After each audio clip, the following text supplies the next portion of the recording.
আমার হঠাৎ করে মাথার মধ্যে মনে হলো এটা অনেক থেকে প্রথম দিকেই যে এটা তো আসলে গ্রামে গঞ্জে হাতে হাতে সবার হাতে পৌঁছে দেওয়া দরকার। আমি তখন প্রথমে ক্যালেন্ডার, এই নিউ ইয়ারের যে ক্যালেন্ডার, সেই ডিসেম্বর মাসে আমি ক্যালেন্ডার বানিয়ে সবার বাড়িতে বাড়িতে পাঠাই দিলাম আর কি। প্রায় ৫-৭ হাজার ক্যালেন্ডার প্রত্যেক বাড়িতে প্রত্যেক দোকানে আমি পৌঁছে দিছি আর কি। তারপরে এরপরে যখন লিফলেট আকারে আমি সবাইকে দিচ্ছিলাম গ্রামেগঞ্জে বিভিন্ন জায়গায়, তা অনেকেই আমি নিজে কৌতূহলবশত জিজ্ঞেস করতাম আপনি পড়ছেন কিনা বা লিফলেটটা কোথায় রাখছেন। আমি দেখলাম যে অনেকে ফেলে দিছে, অনেকে পড়ে নাই।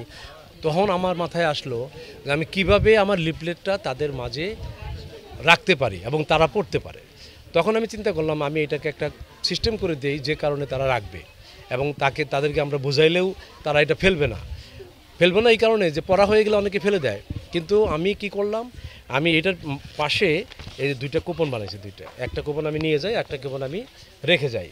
এই উপরের অংশের কুপনটা আমি নিয়ে যাই যেখানে তাদের নাম, ইউনিয়ন, ওয়ার্ড এবং টেলিফোন নাম্বার লেখা থাকে। নিচেও নাম, ওয়ার্ড এবং টেলিফোন নাম্বার লেখা থাকে। এখানে পাঁচটা পুরস্কার আমি নির্ধারণ করে দিছি। প্রথম পুরস্কার মোটরসাইকেল, দ্বিতীয় পুরস্কার স্মার্ট টেলিভিশন, তৃতীয় পুরস্কার মোবাইল ফোন, চতুর্থ পুরস্কার রাইস কুকার এবং পঞ্চম পুরস্কার ব্যালেন্ডার। এই যে 5টা পুরস্কার, এই 5টা পুরস্কারই খুব লোভনীয় পুরস্কার।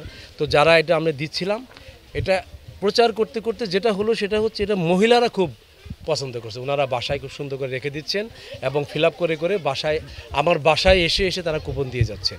এবং আমি তাদেরকে পরীক্ষা করার জন্য ওই যে টেলিফোন নাম্বার দিচ্ছে ওই টেলিফোন নাম্বারে আমি ফোন করে দেখি যে এটা কি সত্যি সত্যি আছে কিনা, দেখি ঠিকই ফোন ধরে। তার মানে যে তারা নাম্বারটা ঠিক দিচ্ছে এবং আমরা এগুলো সব ডাটা কালেকশন করতেছি। আমরা সবার নাম, টেলিফোন একটা ডাটা আকারে রাখতেছি। এগুলো দিয়ে আমি বছর শেষে এই মাসের শেষে সামনের মাসের মধ্যেই আমি একটা লটারি দিব এবং এগুলো পৌঁছাই দিব। আমার রিজন হচ্ছে দুইটা। একটা হচ্ছে এটা যদি না ফেলে দেয় তাহলে অবশ্যই পড়বে, যেটা আমাদের উদ্দেশ্য, সেটা প্রথম ধাপ আমাদের পূর্ণ হয়ে গেল। দ্বিতীয় ধাপ হচ্ছে এই যে দীর্ঘদিন পর্যন্ত আমরা লটারি দিচ্ছি না, দিব কবে দিব, কে পাইলো, এই বিষয়গুলো নিয়ে যারা এটা ফিল আপ করে নাম্বার লিখে দিয়েছেন তারা সবাই তাদের একটা কৌতূহল তাদের মধ্যে হয়ে গেছেন। এই কৌতূহলের অংশ হিসাবেই কিন্তু তারা এটা পড়বেন।